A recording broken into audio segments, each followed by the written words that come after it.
Hello friends, welcome to lesson 2 of introduction to accounting. आज हम सीखेंगे branches of accounting.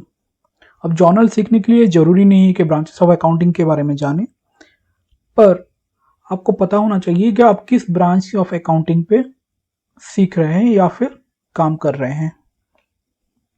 To meet the demand of different users of accounting has developed its various branches.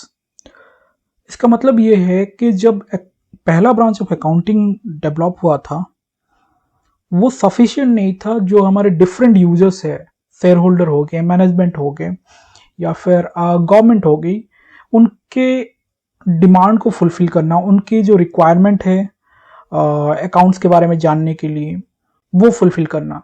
तो फिर दूसरे branches of accounting develop होना शुरू हुए।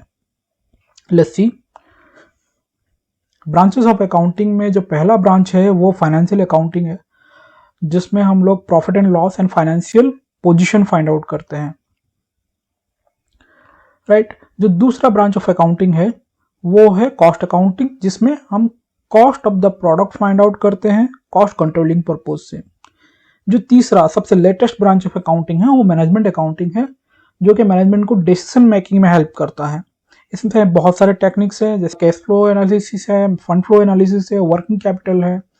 तो ये सारे टेक्निक हम लोग आगे आने वाले लेसन्स में देखेंगे। चलिए इन तीनों ब्रांच के बारे में थोड़ा थोड़ा जान लेते हैं। Financial accounting's objective is to find out the profit and loss of business operation during a particular period and to show the financial position through balance sheet at the end of the period.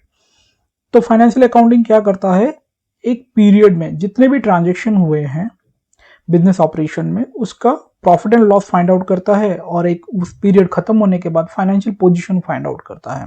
Financial position का मतलब हो गया asset and liabilities find out करता है।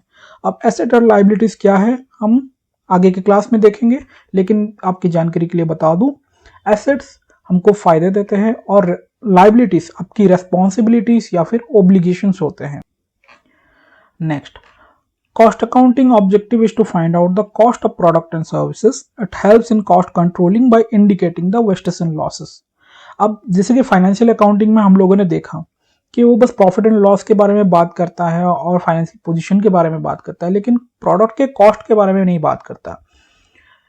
तो हम अपने business में प्रोडक्शन में इन्वॉल्व है या फिर सर्विसेज प्रोवाइड कर रहे हैं, तो हम कॉस्ट भी देखेंगे कि कितना कॉस्ट में हम लोग प्रोवाइड कर रहे हैं, क्या वो कॉस्ट ज़्यादा हो रहा है प्रोवाइड करने के लिए सर्विसेज या फिर प्रोडक्ट।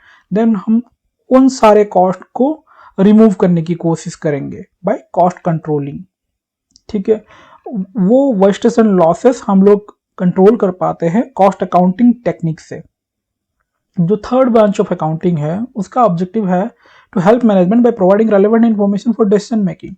अब बस कॉस्ट की इन्फॉर्मेशन का निकालने से मैनेजमेंट को हेल्प नहीं होता है, या फिर प्रॉफिट जानने से मैनेजमेंट को हेल्प नहीं होता है। उसको जानना होता है कि हमारा जो केस है वो कैसे मैनेज हो रहा है कंपनी में, जो केस के अलावा डिफरेंट फंड्स है वो कैसे मैनेज हो रहा है कंपनी में। ये सब डिसीजन मेकिंग मैनेजमेंट अकाउंटिंग के हेल्प से हो पाता है।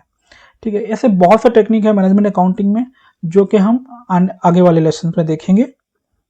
तो ये रहा 3 ब्रांच ऑफ अकाउंटिंग। अगर समराइज करूं तो फाइनेंशियल अकाउंटिंग में हम profit and loss and financial position calculation करते हैं। कॉस्ट अकाउंटिंग में हम cost of the product find out करते हैं कॉस्ट कंट्रोलिंग पर्पज के लिए।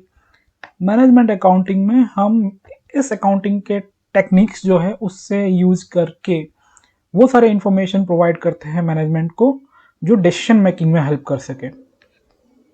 आगे फाइनेंशियल अकाउंटिंग के बारे में सीखेंगे। होप इस लेसन से आपको थोड़ा समझ में आ गया होगा कि क्या अकाउंटिंग ब्रांचेस हैं अपने। तो चलिए मिलते हैं नेक्स्ट लेसन में।